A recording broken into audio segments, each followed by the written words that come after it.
وخير الهدي هدي محمد صلى الله عليه وسلم وشر الأمور محدثاتها وكل محدثة بدعة وكل بدعة ضلالة وكل ضلالة في النار.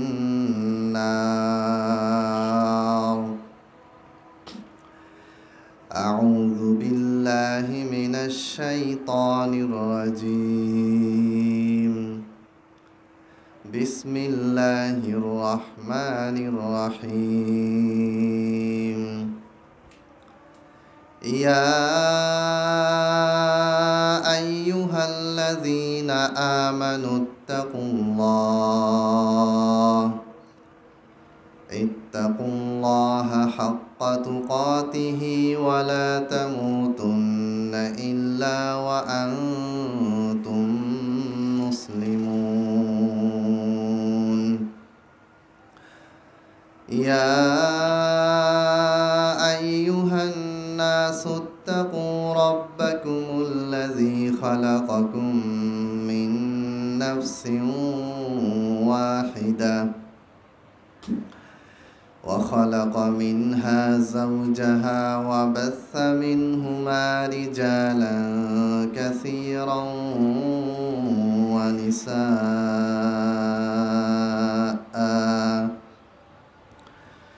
واتقوا الله الذي تساءلون به والأرحام إن الله كان عليكم رقيبا. يا أيها الذين آمنوا اتقوا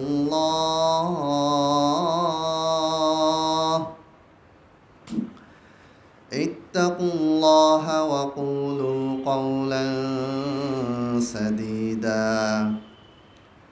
يصلح لكم أعمالكم ويغفر لكم ذنوبكم ومن يطع الله ورسوله فقد فاز فوزا عظيما.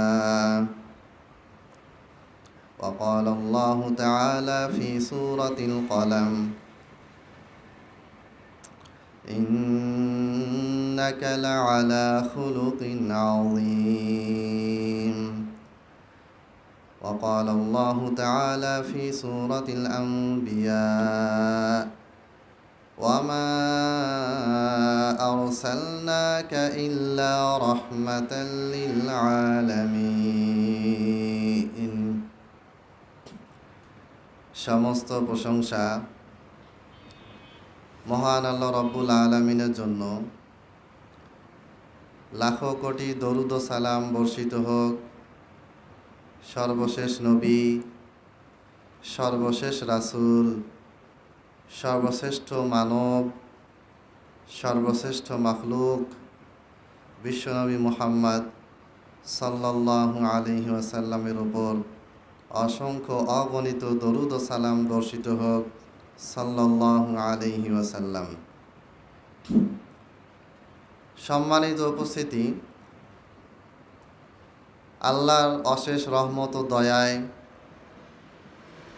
আমরা 2025 সালের রমজানুল মোবারক এই মাসটি আমরা অতিক্রম করে এসেছি। আজকে শাওয়াল মাসের প্রথম জুমা, অর্থাৎ আরবিতে 12 মাসের আজকে আমরা 10তম মাসের প্রথম খুতবাতে উপস্থিত হতে পেরেছি, আলহামদুলিল্লাহ। সিয়াম সম্পর্কে অনেক আলোচনা হয়েছে।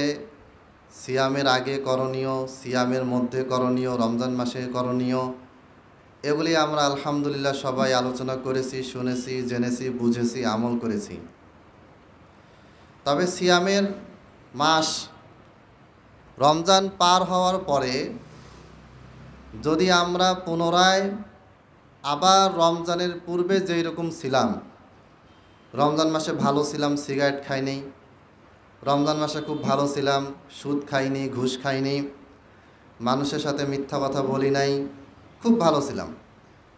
আর রমজান মাসের আগে সুদ খেয়েছি, ঘুষ খেয়েছি, গালিগালাজ করেছি, অন্যের সম্পদ আত্মসাৎ করেছি, ইসলামের নামে মানুষকে ধোঁকাবাজি করে ভণ্ডামি করেছি, সব কিছু করেছি। রমজান মাসে ভালো ছিলাম। রমজান মাস শেষ, যেই চাঁদ দেখা গেল, শাওয়াল শুরু, আবার আমার ভণ্ডামি শুরু হয়ে গেল। তাহলে বুঝতে হবে এই রমজান মাসটা আমার জন্য কবুল হয়নি। তো এই বিষয়টা অবশ্যই আমাদেরকে খেয়াল রাখতে হবে যে যদি আমরা আবার পুনরায় আগের মতো পাপ কাজে জড়িয়ে যাই, তাহলে আপনি আমি শিওর যে আমার রমজানটা কবুল হয়নি। রমজান মাসে যে একটা ইবাদত আমরা করেছি, আল্লাহ তাআলা যে আমাদেরকে পুরো এক মাস একটা সুযোগ দিয়েছেন, এই সুযোগটা আমরা কাজে লাগাতে পারি নাই। আর যদি আপনি আমি নিজের ভিতরে কিছু পরিবর্তন দেখতে পাই যে না, রমজান মাস আসার পূর্বে আমার ভিতরে যত পার্সেন্টেজ ছিল পাপ কাজ যত বেশি হয়েছে, রমজান মাসে আমি নিজেকে সংশোধনের চেষ্টা করেছি এবং এখনও সংশোধনীর মধ্য দিয়ে যাচ্ছি, আগের পূর্বের মতন যে পাপ কাজে জড়িত ছিলাম সেদিকে আমি যাচ্ছি না, বরং নেকির দিকে আমি ধীরে ধীরে ধাবিত হচ্ছি, এমনটা যদি আমাদের ভিতরে আপনি আমি যদি আমার ভিতরে আপনি যদি আপনার ভিতরে দেখতে পান, তাহলে বুঝতে হবে যে এই রমজান মাসটা আসার কারণে আমার উপকার হয়েছে, এটাকে আমি কাজে লাগাতে পেরেছি। সম্মানিত উপস্থিতি, রমজানের পরবর্তী করণীয় কি, এটা হচ্ছে সংক্ষেপে বক্তব্য। আজকে আমি আপনাদের সামনে আলোচনা শুরু করব একটি বিষয়, সেটা হচ্ছে বিশ্বনবী মুহাম্মদ সাল্লাল্লাহু আলাইহি সাল্লামের সংক্ষিপ্ত জীবনী, যেটাকে আমরা সিরাত বলে থাকি, সিরাতুন নবী সাল্লাল্লাহু আলাইহি সাল্লাম। নবী সাল্লাল্লাহু আলাইহি সাল্লামের সিরাত বা আদম আলাইহিস সালাম থেকে শুরু করে যত নবী রাসূল এসেছেন, তাদের সিরাত, তাদের জীবনী, এগুলিতে আমাদের জন্য উত্তম আদর্শ, উত্তম শিক্ষা আছে। কিন্তু আমরা এমন একটা দেশে বসবাস করি, যেই দেশে মুসলমানদের সংখ্যা 90%-এরও বেশি, 90% মানুষ মুসলিম, বেশিরভাগ মানুষই মুসলিম। যে কোনো জায়গায় যান মসজিদ পাবেন, মাদ্রাসা পাবেন, স্কুল পাবেন, কলেজ পাবেন, ভার্সিটি পাবেন, মাদ্রাসা বোর্ড আছে, একাধিক স্কুল বোর্ড আছে। কিন্তু শুধুমাত্র মাদ্রাসায় হাতে গোনা কিছু বিষয় পড়ানো হয়, তাও সেভাবে পড়ানো ওস্তাদ কম থাকে, ভালো মানে ওস্তাদ খুব একটা পাওয়া যায় না। আর স্কুলে বাংলাদেশের এই 90% মুসলমানদের ভিতরে মোটামুটি 80% মুসলমানই স্কুল কলেজে লেখাপড়া করে। এই স্কুলে ক্লাস একবারে প্লে থেকে নিয়ে কলেজ ইন্টার পর্যন্ত যে 14টা বছর আমরা পড়াশোনা করি, সেখানে কোনো নবীর কোনো জীবনী সম্পর্কে একটা আয়াত বা একটা হাদিসও পড়ানো হয় না। নাউজুবিল্লাহি মিন যালিক। এমনকি আমাদের নবী, যার উম্মত আমরা, বিশ্বনবী মুহাম্মদ সাল্লাল্লাহু আলাইহি সাল্লামের সম্পর্কেও 2টা লাইন পর্যন্ত আমাদের সিলেবাসে নাই। কারণ কি? আমাদের এই সিলেবাস সাজানো হয়েছে সেকুলারিজম এর ভিত্তিতে। বাংলাদেশের সংবিধানের 4টা মূলনীতি আছে। 1 নম্বর মূলনীতি হচ্ছে সেকুলারিজম। সেকুলারিজম কি জিনিস? আমাদের অনেক ইসলামী দল তারা নির্বাচনের মাধ্যমে সংসদে গিয়ে সংসদে ইসলাম প্রতিষ্ঠা করার দাওয়াত দেন, দাবি করেন যে আমাদেরকে ভোট দাও, আমরা সংসদে যাব, ক্ষমতায় যাব এবং আমরা ইসলাম প্রতিষ্ঠা করব। কিন্তু সংসদে যেতে গেলে আপনাকে কি করতে হবে? 4টা মূলনীতি মেনে নিয়ে সংসদে যেতে হবে। এই 4টা মূলনীতির একটা মূলনীতি হচ্ছে সেকুলারিজম। সেকুলারিজম মানে কি? অক্সফোর্ড ডিকশনারি খুলেন, যে কোনো অভিধান খুলেন, উইকিপিডিয়াতে যান, এনসাইক্লোপিডিয়াতে যান, যেখানেই যান না কেন, সেকুলারিজম মানে হচ্ছে no religion in any sector like education or any section. মানে শিক্ষা হোক, ব্যবসা বাণিজ্য হোক, কোনো জায়গাতে ধর্ম থাকবে না। আপনার ধর্ম মানতে মন চায়, বাড়িতে মানেন, মসজিদে মানেন, মসজিদ থেকে বের হবেন, ধর্মকে ভুলে যাবেন। এজন্য আমাদের রাজনীতিবিদদেরকে বলতে শোনা যায় যে আপনাদের হুজুরদের ওই সমস্ত ফতোয়া মাসলা মাসাল মসজিদে রাখেন, রাজনীতিতে ইসলামকে টেনে আনবেন না। নাউজুবিল্লাহ।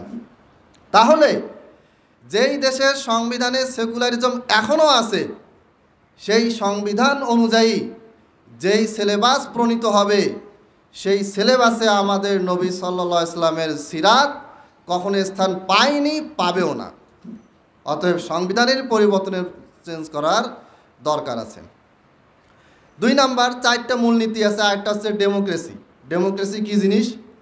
বাংলাদেশের প্রথম জামাত ইসলামের আমির মাওলানা আব্দুর রহিম রহিমাহুল্লাহ 1953 সালে বাংলাদেশে জামাতে ইসলামের এই শাখা গঠিত হয়। 1953 সাল থেকে 83 সাল পর্যন্ত এই জামাতে ইসলামকে কোরআন এবং সহিহ হাদিস মোতাবেক গড়ে তোলার জন্য মাওলানা আব্দুর রহিম রহিমাহুল্লাহ অক্লান্ত আপ্রাণ চেষ্টা করেছিলেন। সর্বশেষ তিনি পারেননি, ব্যর্থ হয়ে তার আমির প্রধান যে পদ ছিল সেই পদ থেকে তিনি পদত্যাগ করেন। তার একটা বই আছে সুন্নাত ও বেদাত।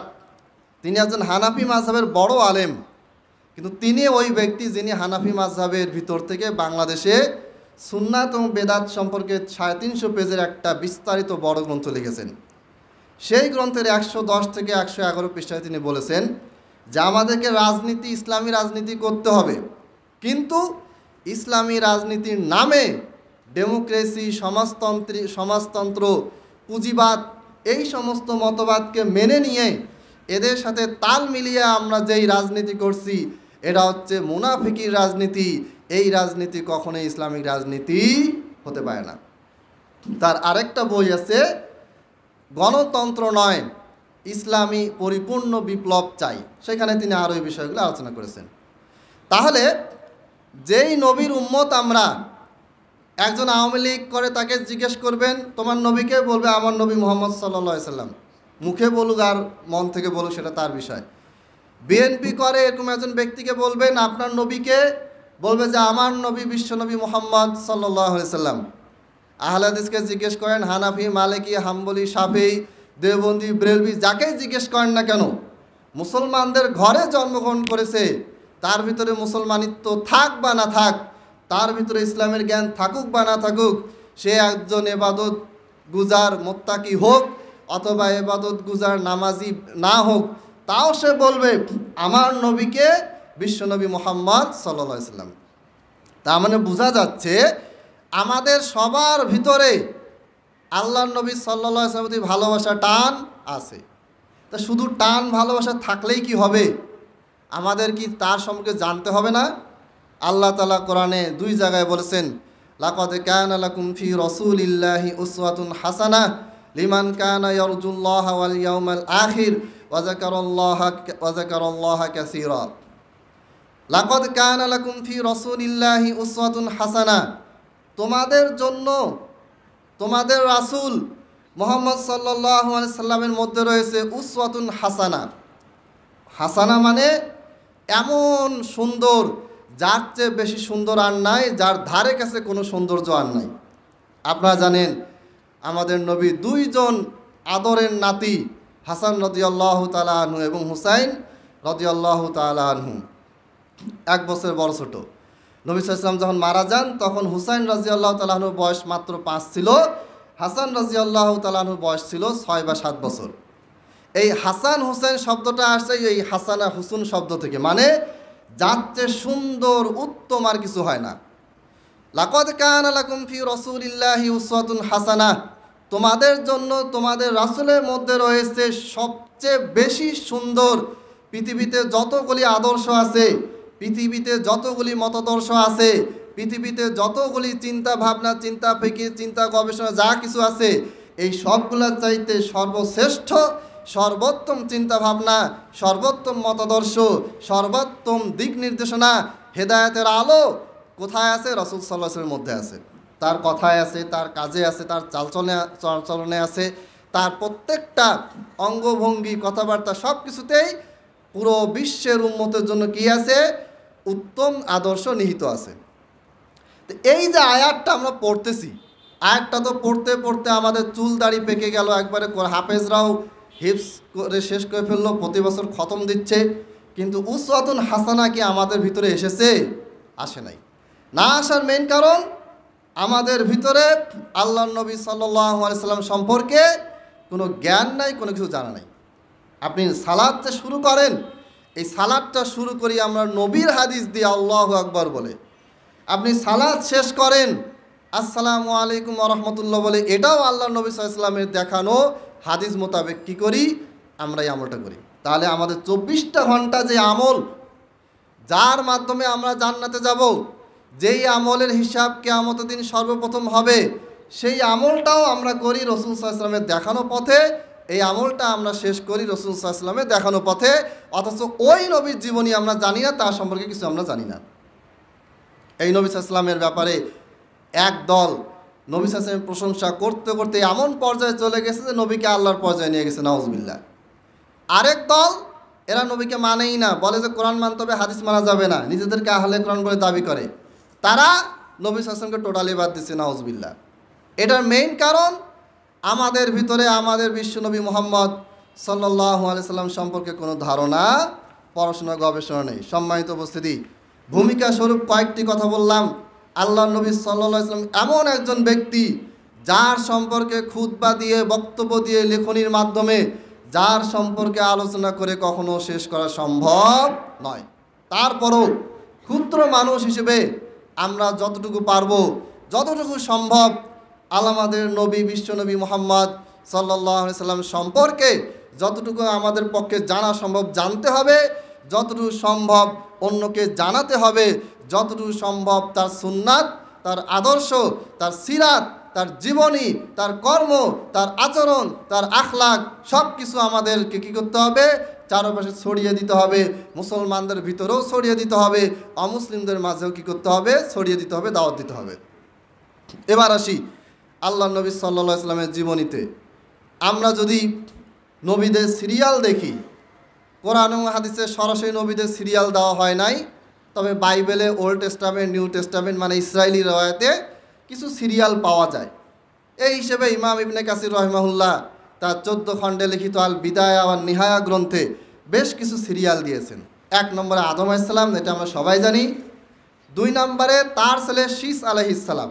কেউ কেউ বলছেন শীস আদমের সন্তান, কেউ কেউ বলছেন শীস হচ্ছে আদম আলাইহিস সালামের নাতির ছেলে। যাই হোক, এটা যে কেউ হতে পারে, কিন্তু আদম আলাইহিস সালামের বংশধর ছিলেন। শীস আলাইহিস সালামের পরে আসলেন ইদ্রিস আলাইহিস সালাম, এরপরে আসলেন নূহ আলাইহিস সালাম, তারপরে আসলেন সালেহ আলাইহিস সালাম, তারপরে আসলেন ইব্রাহিম আলাইহিস সালাম।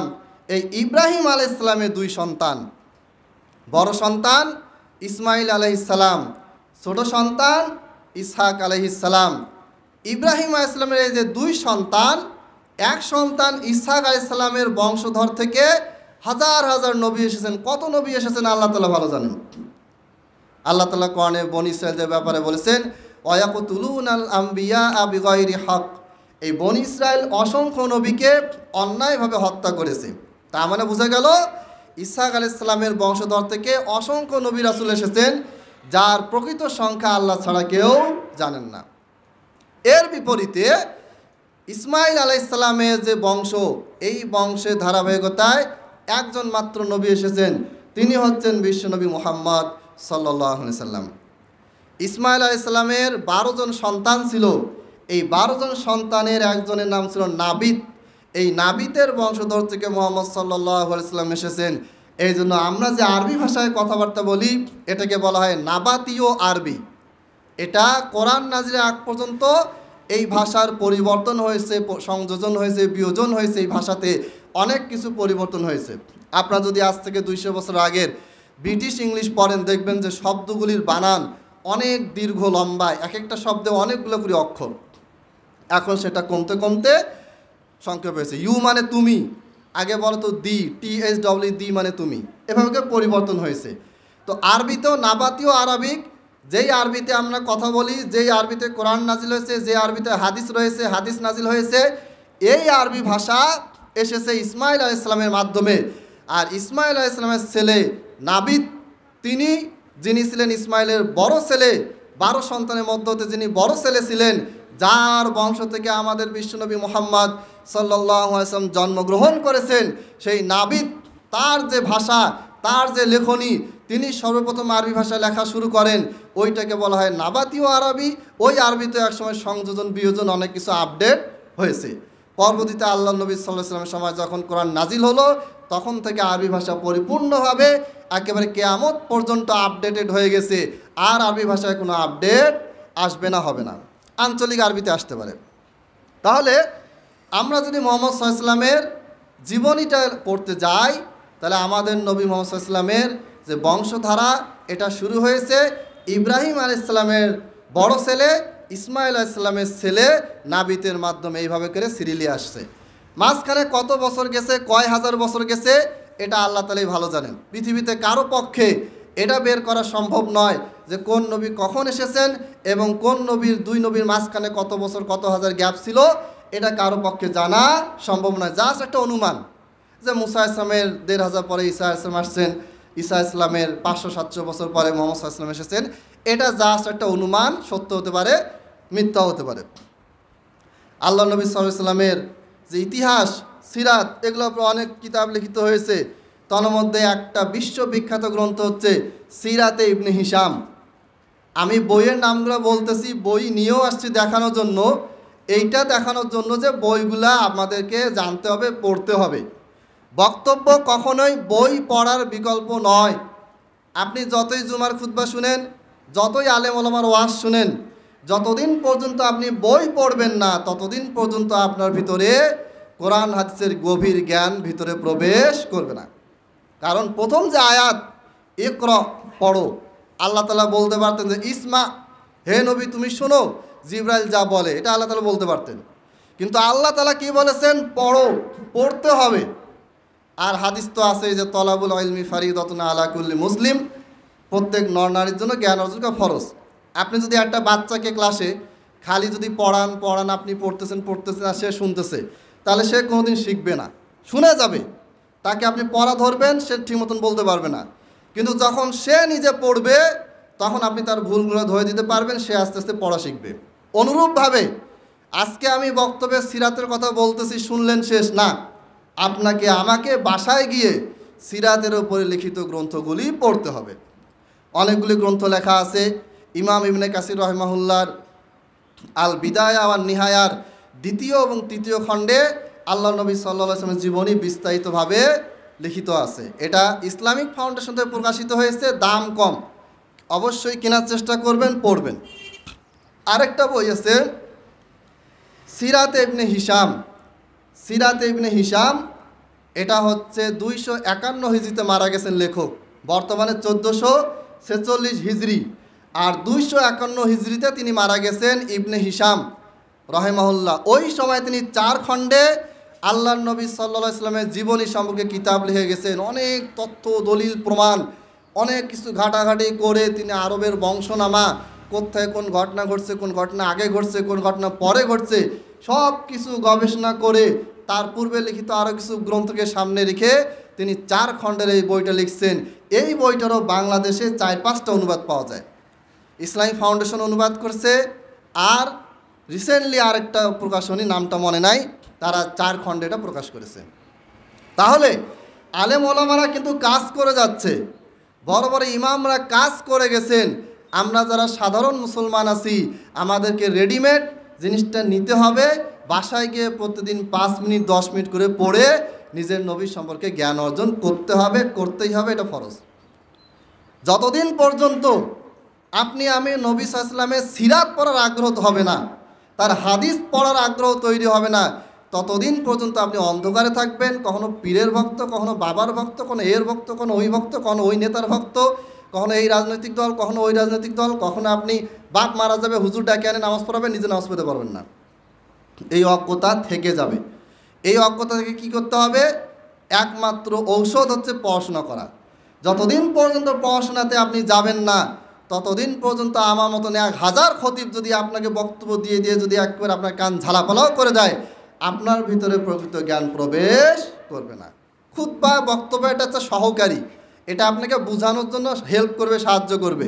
কিন্তু প্রেসক্রিপশন দিলেই হবে না, ওষুধটা আপনাকেই খেতে হবে। সম্মানিত উপস্থিতি, আমি আলোচনা আজকে নবী সিরাত শুরু করব। আজকে বেশি আলোচনায় যাব না, মৌলিক কয়েকটা পয়েন্ট বলবো। আল্লাহ নবী সাল্লাল্লাহু আলাইহি ওয়াসাল্লাম যেই বছরে জন্মগ্রহণ করেছেন, সেই বছরকে বলা হয় সানাতু আসহাবিল ফিল, হস্তি বাহিনীর বছর। হস্তি বাহিনী কি, এই সম্পর্কে সিরাত ইবনে হিশামের বিশাল আলোচনা আছে, পড়ে নেবেন। এরপরে বাংলা ভাষায় যেগুলি বই পাওয়া যায় সেগুলি তো পড়ে নেবেন। আমি সংক্ষেপে একটা কথা বলি, সেটা হচ্ছে সর্বপ্রথম আল্লাহ তাআলা এই জমিনে, এই পৃথিবীর বুকে মক্কা, যেটাকে কাবা ঘর বলি আমরা, এটা প্রতিষ্ঠা করেন। সর্বপ্রথম ফেরেশতারা এসে এটার ভিত্তি প্রস্তর স্থাপন করেন। এরপরে আদম আলাইহিস সালাম কিছু কাজ করেন। এরপরে ইব্রাহিম আলাইহিস সালাম পরিপূর্ণভাবে ইসমাইলকে নিয়ে পরিপূর্ণভাবে এটার ভিত্তি ওয়াল নির্মাণ করেন। পরবর্তীতে আস্তে আস্তে এটা পুনঃসংস্করণ হতে হতে আল্লাহ নবী সাল্লাল্লাহু আলাইহি ওয়াসাল্লাম পর্যন্ত কাবা ঘরটা আসে, এবং আল্লাহ নবী সাল্লাল্লাহু আলাইহি ওয়াসাল্লামের মৃত্যুর পরে এখন পর্যন্ত মোটামুটি 8 থেকে 10 বার এটা সংস্কার হয়েছে, এবং বর্তমানে সর্বশেষ সংস্কার যেটা আমরা দেখতে পাচ্ছি। এই কাবা ঘর যখন নির্মিত হলো, তখন গোটা পৃথিবী থেকে মানুষেরা তওয়াফ করার জন্য এই কাবা ঘরের চারপাশে আসতো। আগে তওয়াফের বিভিন্ন জাহিলি নিয়মকানুন ছিল। কাবা ঘর তওয়াফ করার সময় নারী পুরুষরা পোশাক খুলে উলঙ্গ হয়ে কী করতো? কাবা ঘর তওয়াফ করতো। কেন? তারা বলতো যে আমরা উলঙ্গ হয়ে আসছি, আবার মৃত্যুর সময় উলঙ্গ হয়ে যাব, আল্লাহর সামনেও আমরা উলঙ্গ হয়ে যাব, নাউজুবিল্লাহ, এটা তাদের ধারণা ছিল। পরবর্তীতে এটাকে নিষেধ করা হয়েছে। আল্লাহ নবী সাল্লাল্লাহু আলাইহি ওয়াসাল্লাম আসার পরে তিনি বুঝিয়ে বুঝিয়ে আইয়ামে জাহিলিয়াতের সময় তাদেরকে এই কুফরি চিন্তাভাবনা থেকে দূরে সরিয়ে দেন। এই কাবা ঘর যখন গোটা পৃথিবীতে, সারা পৃথিবী থেকে মুসলমানেরা এসে তওয়াফ করা শুরু করলো, তখন ইয়েমেনের একজন বাদশাহ, যার নাম আব্রাহা বলা হয়েছে, আব্রাহা নামটা কোরআন হাদিসে নেই, এটা বাইবেলে পাওয়া যায়, ইসরায়েলি রওয়ায়াত বলে। এই আব্রাহা চিন্তা করলো যে আমি কাবা ঘরের মতো অনুরূপ একটা কাবা ঘর তৈরি করব, যেই কাবা ঘর আমার নেতৃত্বে থাকবে, সবাই ওই কাবা ঘরে তওয়াফ করবে এবং আমার নাম উচ্চারণ করবে, নাউজুবিল্লাহ। আল্লাহ তাআলা যাদেরকে ক্ষমতা দিয়েছিলেন, ফেরাউন বলেন, কারুন বলেন, সাদ্দাত বলেন, বিভিন্ন সময়ে যত বড় বড় বাদশা এসেছিল, প্রত্যেকেই ক্ষমতার মোহে এত বেশি অহংকারী হয়ে গিয়েছিলেন যে নিজেকে আল্লাহর চাইতে বড় মনে করতেন, নাউজুবিল্লাহ। আমরা যদি বাংলাদেশের দিকেও তাকাই, অতীতের সময়গুলি যদি আমরা দেখি, বাংলাদেশেও এটা হয়েছে। ক্ষমতার দাপট, আল্লাহকে আমরা ভুলে যাই। এরপরে বাদশা আব্রাহা চিন্তা করলো যে আমার এখানে আসবে, সে একটা নকল তওয়াফের জন্য একটা কাবা ঘরের মতন ঘর নির্মাণ করলো। যখন এইটা বানানো হলো, তখন রাতের অন্ধকারে কে বা কারা আসে এটা ভেঙে দিছে। কেউ কেউ বলছে যে অনেকে এখানে পেশাব পায়খানা করে দিছে। দেওয়ার পরে বাদশা আব্রাহা খেপে গেল যে কি, মক্কা তাওয়াফ করবে, ওই লোকেরা এসে আমার এখানে তাওয়াফ করবে, এই জন্য আমি এটা বানাইলাম, আর মানুষ এসে উল্টা আরও লাথি মারতেছে, থুতু ফেলতেছে, পেশাব করে দিয়ে যাচ্ছে। তখন বাদশা আব্রাহা রাগ উঠে গেল। ওই সময় আব্রাহার বোঝা উচিত ছিল, এই অত্যাচারী জালিম বাদশার বোঝা উচিত ছিল যে এই যে লোকেরা এসে যে পেশাব করে দিয়ে যাচ্ছে, থুতু ফেলতেছে, এতে বোঝা যায় যে এটা আমার গ্রহণযোগ্য হচ্ছে না, আমারটা ভেঙে ফেলা উচিত। কিন্তু অহংকারের বশবর্তী হয়ে সে আল্লাহর সাথে যুদ্ধ করার জন্য আল্লাহর উপরে রেগে গেল। এরপর সে কী করলো, গিয়ে বিশাল বড় হস্তি বাহিনী, সেই সময় শত শত বিশাল বিশাল হাতি নিয়ে সে অগ্রসর হয়ে গেল। সেই সুদূর ইয়েমেনের সানা নামক শহর থেকে মক্কার উদ্দেশ্যে সে রওনা দিল। চিন্তা করেন, ওই সময় হাতি ছিল সবচেয়ে দামি, একেবারে কোটিপতি, মিলিয়নিয়ার, বিলিয়নিয়ার, যারা বর্তমানে যাদেরকে আমরা বিলিয়নিয়ার বলি, মিলিয়নিয়ার বলি, যাদের টাকার কোনো অভাব নাই, এই সমস্ত ব্যক্তিরা যেরকম সম্পদ ছিল, ওই সময়ের ব্যক্তিরা যারা এইরকম ধনী ছিল, তারা হাতি পুষত। এই হাতি তারা যুদ্ধের কাজে ব্যবহার করত। এখন আপনি পায়ে হেঁটে আমার সাথে যুদ্ধ করতে আসছেন, ঘোড়ার পিঠে চড়ে যুদ্ধ করতে আসছেন, আর আমি হাতির পিঠে আছি, আপনি তো আমার নাগালই পাবেন না। তখন তো বন্দুক শুনে যে গুলি করে দিত। আমি হাতির পিঠে চড়ে আপনার মাথাটা ইট মারবো, ছুরি মারবো, তারপরে যে কোনো জিনিস দিয়ে আঘাত করবো, আপনি সহজে মারা যাবেন। কিন্তু আপনি নিচ থেকে উপরে আঘাত করতে করতে তাকাইতে তাকাইতে আপনার জান শেষ। হাতি সেই সময় কী ছিল, সবচেয়ে শক্তিশালী একটা যানবাহন ছিল, সবচেয়ে শক্তিশালী একটা যুদ্ধের অস্ত্র ছিল। এই বিশাল হাতির বাহিনী নিয়ে বাদশা আব্রাহা সেই প্রায় 1000 মাইল দূর, 800-900 মাইল, 1000 মাইল দূর থেকে ইয়েমেনের সানা নামক শহর থেকে তিনি রওনা দিলেন। একবারে মরুভূমি পার হয়ে হাজার হাজার সৈন্য নিয়ে, এইরকম দামি বিশাল বড় হস্তি বাহিনী নিয়ে বাদশা আব্রাহা এত দূর পার হয়ে মক্কা আসলেন। বুঝতে হবে বাদশা আব্রাহার ক্ষমতা কিন্তু কম ছিল না। সেই সময় আল্লাহর নবী সাল্লাল্লাহু আলাইহি ওয়াসাল্লামের দাদা আব্দুল মুত্তালিব, তিনি ছিলেন মক্কা ঘরের রক্ষণাবেক্ষণের দায়িত্বে ছিলেন। তিনি যখন দেখলেন যে মক্কার সমস্ত শক্তি ক্ষমতা সব একজোট করেও এই বাচ্চা আব্রাহার সাথে লড়াই করা সম্ভব নয়, তখন আব্দুল মুত্তালিব, যিনি আল্লাহর নবী সাল্লাল্লাহু আলাইহি ওয়াসাল্লামের দাদা ছিলেন, তিনি আল্লাহর কাছে দোয়া করলেন, হে আল্লাহ, আমার পক্ষে আপনার এই পবিত্র ঘর আর সংরক্ষণ করা সম্ভব হচ্ছে না, আমি আমার সমস্ত শক্তি দিয়ে এটাকে রক্ষা করার চেষ্টা করেছি, তারপরও আমার পক্ষে এটা সম্ভব নয়। এই আব্রাহার বিশাল যে হস্তি বাহিনী, তার বিশাল যে ক্ষমতা, তার সামনে আমি হেরে গেলাম। হে আল্লাহ, তোমার ঘর তুমি কি করো? হেফাজত করো। আল্লাহর ঘর আল্লাহ তাআলা হেফাজত করেছেন। কিভাবে করেছেন? সূরা ফিলে আল্লাহ তাআলা বলেছেন, আলাম তারা কাইফা ফাআলা রাব্বুকা বিআসহাবিল ফিল। হে নবী, আপনি কি দেখেননি আল্লাহ তাআলা তোমার রব আসহাবুল ফিল হস্তি বাহিনীর সাথে কেমন আচরণ করেছিলেন? এখন আল্লাহ নবী সাল্লাল্লাহু আলাইহি ওয়াসাল্লাম তো জন্মগ্রহণ করেননি, ওই বছর জন্মগ্রহণ করেছিলেন শিশু, কেবল নবজাতক শিশু।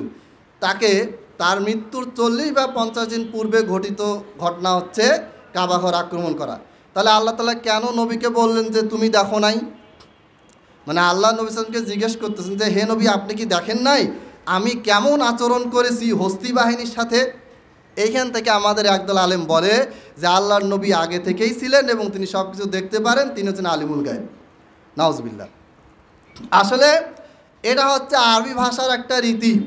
আলাম তারা কাইফা ফাআলা রাব্বুকা বিআসহাবিল ফিল। হে নবী, আপনি কি দেখেননি? এর মানে হচ্ছে যে আল্লাহ তাআলা গুরুত্ব দিচ্ছেন। এটাকে বলা হয় ইংলিশে রেটরিক কোয়েশ্চেন। প্রশ্ন করা হয় উত্তর পাওয়ার জন্য না, প্রশ্ন করা হয় গুরুত্ব বোঝানোর জন্য। তোকে কি আমি যাইতে বলি নাই? গেলি না কেন? যে তোকে কি আমি যাইতে বলি নাই প্রশ্ন করলাম, আপনার কাছে উত্তর নেওয়ার জন্য না, এটা বোঝানোর জন্য যে তোকে তো আমি যাইতে বলছিলাম, যাও গুরুত্বপূর্ণ ছিল, তুই যাসনি কেন, এটা বোঝানোর জন্য। এরপরে কাইফা ফাআল রাব্বুকা বিআসহাবিল ফিল আলাম ইয়াজআল কাইদাহুম ফি তাদলিল। আল্লাহ তাদের চক্রান্তকে কি করে দিয়েছিলেন?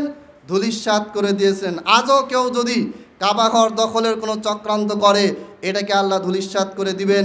অতীতেও অনেক ইহুদি খ্রিস্টানদের বড় বড় পরাশক্তি, তারা কাবাঘর ধ্বংসের চেষ্টা করেছিল, পারে নাই। তবে কিয়ামতের আগে আল্লাহ তাআলা কাবাঘরের এই দায়িত্বটা ছেড়ে দিবেন। কিয়ামতের আগে একজন খাটো মোটা নাক চাপটা মুখ চাপটা এক লোক এসে এই কাবাঘরটাকে ধ্বংস করবে। সেটা কিয়ামতের আগে, ওটা অন্য বিষয়। এরপরে এখানে এই জিনিসটা আমরা বুঝতে পারতেছি যে যেই ঘর আল্লাহর মহাপবিত্র ঘর, যেটাকে আল্লাহ তাআলা স্বয়ং নিজ হাতে সংরক্ষণ করেছেন করবেন, এইটার বিরুদ্ধে আব্রাহা, ফেরাউন, গোটা পৃথিবীর সমস্ত মানুষ, জিন, সমস্ত শক্তি যদি একজোট হয়ে যদি ওই ঘরের দিকে যদি আঙ্গুল তুলে, সেই সমস্ত জোটকে আল্লাহ তাআলা চোখের পলকে কি করে দিবেন? ধূলিসাৎ করে দিবেন। আপনি দেখেন আল্লাহ তাআলা কাদের মাধ্যমে এই হাতিকে ধ্বংস করলেন? ছোট ছোট ঝাঁকে ঝাঁকে পাখি। আমরা মনে করি যে আবাবিল মনে হয় একটা পাখি। আবাবিল কোনো পাখি না, আবাবিল হচ্ছে পাখির ঝাঁক। এক ঝাঁক পাখি যখন এক জায়গায় থাকে তখন ওটাকে বলা হয় আবাবিল। ওয়া আরসালা আলাইহিম তায়রান আবাবিল। আর আল্লাহ তাআলা তাদের উপরে এই যে বিশাল তৎকালীন সময়ের গোটা পৃথিবীর সুপার পাওয়ার বাচ্চা আব্রাহা, কোথায় হাতি কোথায় ছোট একটা পাখি। একটা বিশাল বড় হাতি যদি একটা বাসকে 50 সিটে একটা বড় বাসকে যদি একটা ধাক্কা দেয় তো বাস উল্টে যাবে। 2 তলা বিল্ডিংকে ঠেলে ঠেলে ভেঙে দিচ্ছে, এরকম ভিডিও দেখতে পাইছি। মানে হাতির যে শক্তি, তার যে ওজন, তার কাছে একটা বাস কিছু না, মানুষ তো কিছুই না। সেখানে আল্লাহ তাআলা কাকে দিয়ে ধ্বংস করলেন? ছোট ছোট পাখির ঝাঁক দিয়ে আবাবিলকে আল্লাহ তাআলা, এই আবাবিল পাখি বা ঝাঁকে ঝাঁকে পাখি দিয়ে আব্রাহাকে আল্লাহ ধ্বংস করলেন। এবং এই যে কিছুদিন গত বছর আগেও যে সরকার পালাই গেল, দেখবেন বড় বড় কামান, তারপরে বোমা, মিসাইল নিয়ে কিন্তু ছাত্ররা মাঠে নামে নাই। যারা জীবনে যুদ্ধ করা দূরে থাক, জীবনে মারামারিও করে নাই, খেলাধুলাও করে না, গায়ে ওরকম কোনো শক্তিও নাই, দিন রাত 24 ঘন্টা খাইছে দাইছে ঘুমাইছে পড়াশোনা করছে, এই ছেলেগুলা, যাদের মতন 10টা ছেলে একটা পুলিশের সাথে মারামারি করে পারবে না, এদেরকে দিয়ে আল্লাহ কী করলেন? পতন ঘটালেন। তাহলে এই ঘটনাগুলো কিন্তু বারবার ইতিহাসে ঘটতেছে। আমাদের শাসকদের, মুসলমান শাসক, সেটা বাংলাদেশের হোক, সৌদি আরব হোক, ওমানের হোক, কাতারের হোক, যেই দেশে হোক না কেন, এই ঘটনাগুলি থেকে তাদের শিক্ষা নেওয়ার প্রয়োজন আছে। এরপরে বাচ্চা আব্রাহাকে আল্লাহ কি করলেন, একবারে ধুলায় মাটির সাথে মিশিয়ে দিলেন। আল্লাহ তাআলা এইভাবে বলেছেন, ওয়ারসালা আলাইহিম তয়রন আবাবিল তারমিহিম বিহিজারাতিম মিন সিজ্জিল।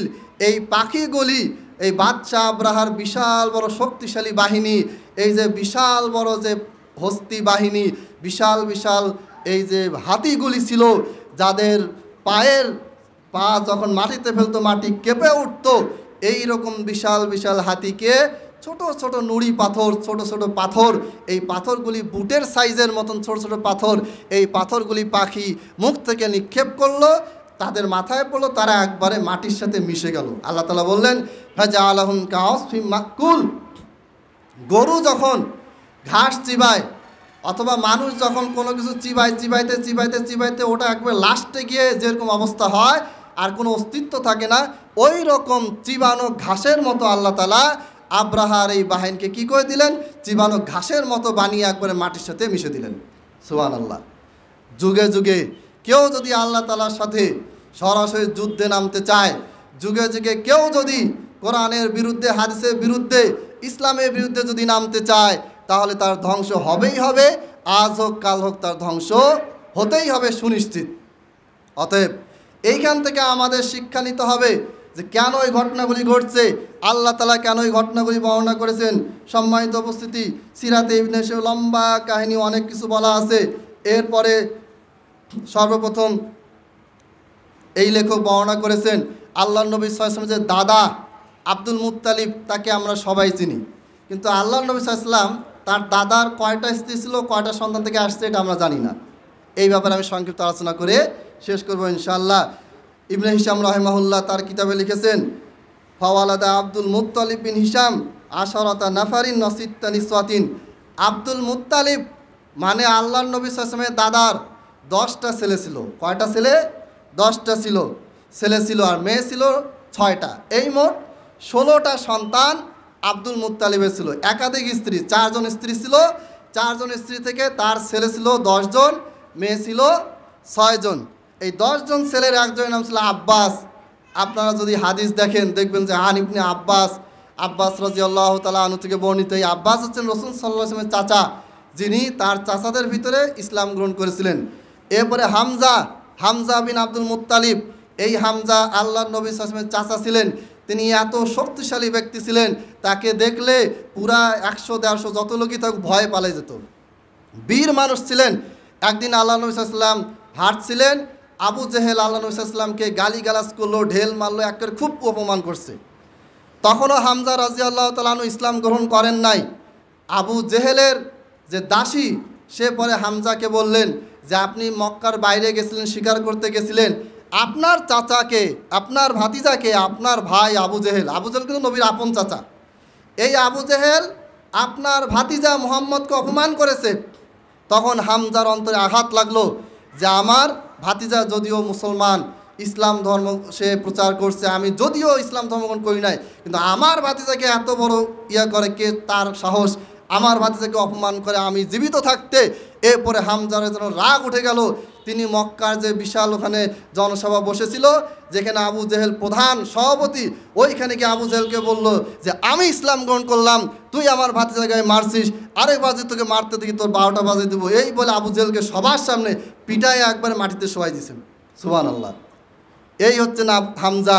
পুরা কাফের মোশরিক, মক্কার মোশরিকরা পুরা দল বসেছিল, সেখানে বড় বড় নেতারা বসেছিল। ওই নেতাদের সভাপতিদের একজন ছিল আবু জেহেল।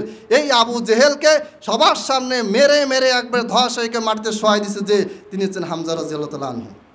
এই হামজা আল্লাহ নবী সাল্লাল্লাহু আলাইহি ওয়াসাল্লামের চাচা ছিলেন। এরপরে আরেকজন হচ্ছেন আব্দুল্লাহ। 3 নম্বর হচ্ছে আব্দুল্লাহ হচ্ছেন মুহাম্মদ সাল্লাল্লাহু আলাইহি ওয়াসাল্লামের বাবা। মুহাম্মদ সাল্লাল্লাহু আলাইহি ওয়াসাল্লাম যখন মায়ের পেটে ছিলেন 3 মাস বা 6 মাস বা 2 মাস, বিভিন্ন রায়তে বিভিন্ন বক্তব্য আসছে, তখন আব্দুল্লাহ মারা যান।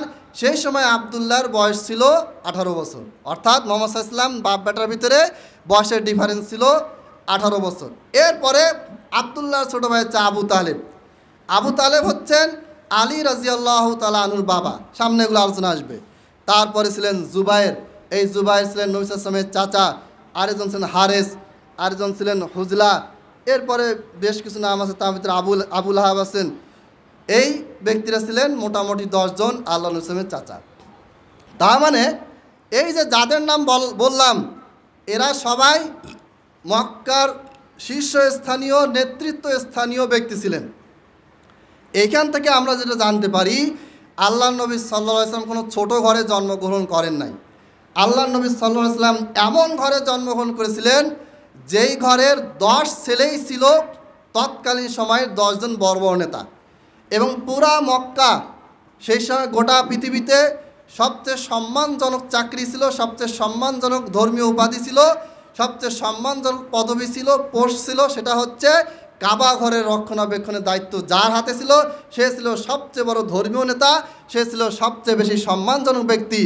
আর আল্লাহর নবী সাল্লাল্লাহু আলাইহি ওয়াসাল্লামের দাদা আব্দুল মুত্তালিব সেই সময় পুরো মক্কার রক্ষণাবেক্ষণে সবচেয়ে বড় দায়িত্বশীল ব্যক্তি ছিলেন। তাহলে বোঝা যাচ্ছে যে আমাদের নবী বিশ্বনবী মুহাম্মদ সাল্লাল্লাহু আলাইহি ওয়াসাল্লাম এমন ঘরে এমন বংশে কুরাইশ বংশে জন্মগ্রহণ করেছিলেন যেটা তৎকালীন সময় কেন কিয়ামত পর্যন্ত গোটা পৃথিবীর ভিতরে সবচেয়ে সম্মানিত পরিবার এবং সবচেয়ে সম্মানিত বংশে তিনি জন্মগ্রহণ করেছেন। এই রকম একজন ব্যক্তি, তার সাথে পরবর্তীতে মানুষে কীরকম ব্যবহার করেছে আমরাই বা তার সময় কতটুকু জানি। আমরা যদি দেখি যে সৈয়দপুরের কোন একজন এমপি আসছে, তার সামনে একেবারে কি অবস্থা, পারলে সেজদা দেই। বড় বড় নেতার নাম শুনলে আমাদের মাথা খারাপ হচ্ছে, ওনার সাথে একটু মোসাফাজি করতে পারতাম। অথচ সমস্ত নেতাদের নেতা আমাদের নবী বিশ্বনবী মুহাম্মদ সাল্লাল্লাহু আলাইহি ওয়াসাল্লাম, তার ব্যাপারে আমাদের জানা কোনো আগ্রহী নেই।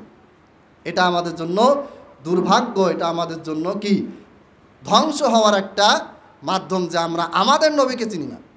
আমাদের নবী সাল্লাল্লাহু আলাইহি ওয়াসাল্লামকে দুনিয়াবী দৃষ্টিকোণ থেকেও যদি আপনি দেখেন, পরকালীন দৃষ্টিকোণ থেকে তিনি নবী, তার মাধ্যমে আমরা জান্নাতে যাব, তার মাধ্যমে আমরা কোরআন পেয়েছি, হাদিস পেয়েছি, এই দৃষ্টিকোণ বাদ দিয়েও যদি আপনি দুনিয়াবী দৃষ্টিকোণ থেকেও দেখেন যে আমি একজন বড় নেতার অনুসরণ করব, তাহলে আগে মুহাম্মদ সাল্লাল্লাহু আলাইহি ওয়াসাল্লামের নাম আসবে। কারণ তিনি ছিলেন তৎকালীন সময়ে সবচেয়ে বড় নেতাদের ঘরের সন্তান, এবং ওই বড় বড় নেতাগুলো আবার নবীর অনুসারী হয়ে গেছিলেন। যে হামজার কথা বললাম, নবীর অনুসারী উম্মত হয়ে গেছিলেন। তারপরে আব্বাস বড় নেতা ছিলেন, তিনি নবীর কি ছিলেন, চাচা ছিলেন, আবার তার অনুসারী হয়ে গেছিলেন। তাহলে আমি দুনিয়াবী দৃষ্টিকোণ থেকেও যদি যে আমি পরকাল বাদ দিলাম, ইসলাম বাদ দিলাম, কোরআন বাদ দিলাম, হাদিস বাদ দিলাম, ইতিহাসের পাতায় সবচেয়ে বড় নেতার আমি অনুসরণ করব, তাহলেও কিন্তু মুহাম্মদ সাল্লাল্লাহু আলাইহি ওয়াসাল্লাম ফার্স্টে আসবে।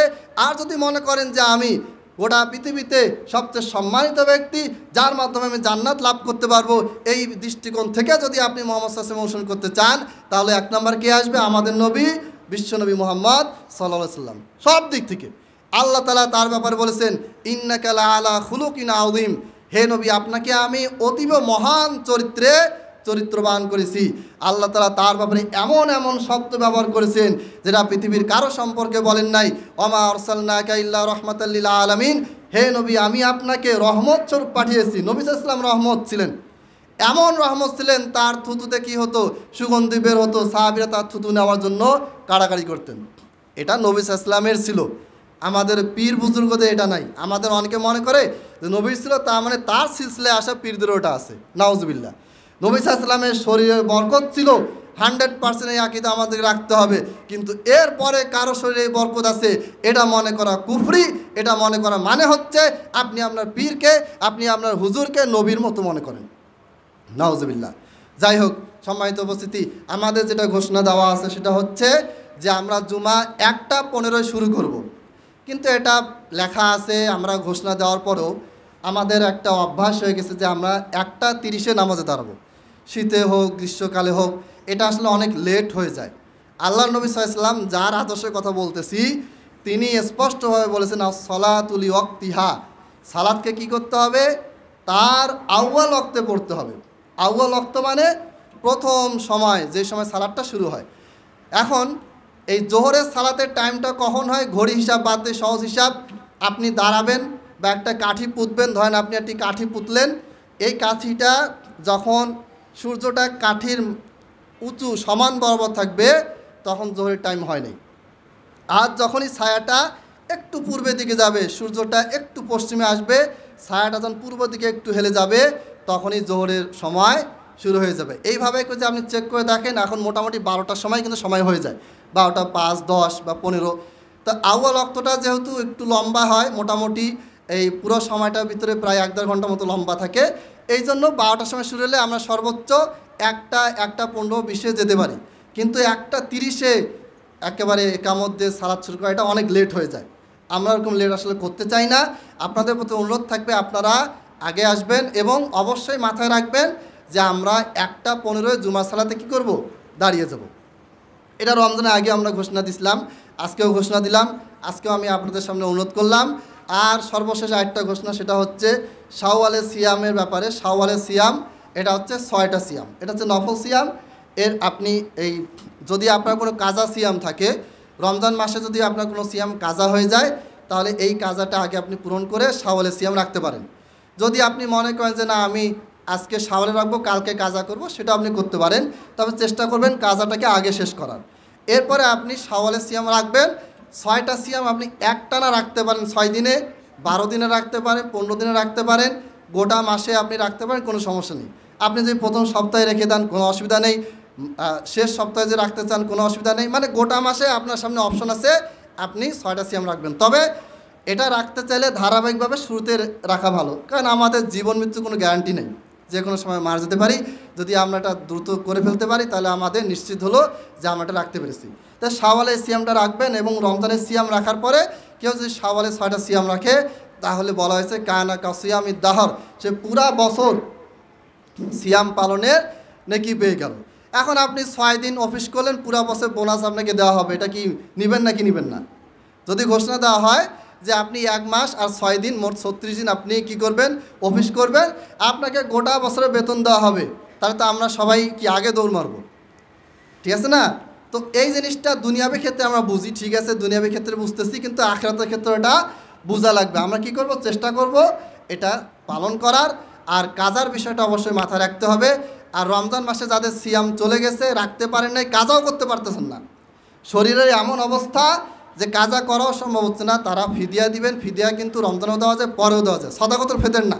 সদাকতুল ফেতের তো ঈদের আগেই দিয়ে দিতে পারবে, টাইম শেষ। ফিদিয়ার কথা বলতেছি, ফিদিয়া রমজান মাসে দিতে হয়, কোনো কাজে দিতে না পারেন পরবর্তী আপনি দিতে পারবেন, জায়েজ আছে। তবে ফিদিয়া দেওয়ার সুন্নতি টাইম হচ্ছে রমজান মাস। এখন আপনি রমজান মাসে সিয়াম রাখতে পারেন নাই, ভাবছিলেন যে রমজানের পরে কাজা করব, কিন্তু রমজানের পরে এখন শরীরের অবস্থা আরও খারাপ হচ্ছে। ডাক্তারের কাছে গেলেন, ডাক্তার বলে যে না আপনার পক্ষে এখন সিয়াম রাখা যাবে না, না খেয়ে থাকা যাবে না, আপনাকে এই টাইমে খেতে হবে, এই নিয়মগুলি পালন করতে হবে। আপনার পক্ষে যদি মনে হয় যে না আমি কাজা করার নিয়াত করেছিলাম, কিন্তু এখন কাজা করতে পারতেছি না, শরীরের অবস্থা আরও খারাপ হচ্ছে, আপনি কি করবেন, ফিদিয়া দিবেন। অর্ধ সা খাবার গরিবকে দিবেন। অর্ধ সা মানে এইভাবে অঞ্জলিতে করে একবার চাল তুলবেন, 2বার তুলবেন, এই 2বার তুললে যতটুকু খাবার হয় এতটুকু খাবার, এর চেয়ে বেশি হলে সমস্যা নাই, এতটুকু খাবার আপনি যে কয়টা সিয়াম বাদ গেছে ওই কয়টা সিয়াম হিসেবে আপনি খাওয়াবেন। যদি 30টা সিয়াম বাদ যায়, 30 বার এভাবে করে, মানে 60 অঞ্জলি খাবার আপনি খাওয়াবেন। এটা আপনি একজনকে খাওয়ান, 10 জনকে খাওয়ান, 5 জনকে খাওয়ান, কোনো অসুবিধা নেই। আপনি একজনকে দিনে 3 বার করে খাওয়াতে পারেন, মানে প্রত্যেকটা রোজার বিনিময়ে 1 বার করে খাওয়াবেন। এটা এখন আপনি ধীরে ধীরে প্রত্যেকদিন খাওয়ান, গ্যাপ দিয়ে খাওয়ান, বা একদিনে 5 বার খাওয়ান, অথবা একদিনে একজনকে ডেকে 30টা রোজার খাবার আপনি একদিনে তাকে দিয়ে দেন, কোনো অসুবিধা নেই। রান্না করে খাওয়ান, এমনি রান্না ছাড়া কাঁচা খাবার দেন, কোনো সমস্যা নেই, কিন্তু এটা দিতে হবে। আর যদি আপনি মনে করেন যে না কিছুদিন যাওয়ার পরে আমি এটা কাজাটা করতে পারবো, আমার শারীরিক অবস্থা ভালোর দিকে যাচ্ছে, তাহলে আপনি ফিদিয়া না দিয়ে ওয়েট করবেন, কাজা করার সময় আসলে কাজা করবেন। কাজা করতে না পারলে কেবল তখনই আপনি ফিদিয়া দিতে যাবেন, আগে ভাগে যাবেন না যে না অলসতা লাগতেছে আবার আমি কাজা করব। কাজা করার ক্ষমতা আছে, কিন্তু কাজা না করে অলসতা করে ফিদিয়া দিলে ওই ফিদিয়াটা গ্রহণযোগ্য হবে না, ওটা সাধারণ দান হিসেবে গণ্য হবে, কিন্তু আপনাকে ঠিকই কিন্তু ওই কাজাটা আদায় করতে হবে। কেবলমাত্র তখনই আপনি ফিদিয়া দিবেন যখন আপনার কোনোভাবেই রোজা রাখা সম্ভব নয়। আল্লাহ তাআলা আমাদেরকে বুঝাও তৌফিক দান করুন, আমিন। ওয়া আখিরু দাওয়ানা আনিল হামদুলিল্লাহি রাব্বিল আলামিন।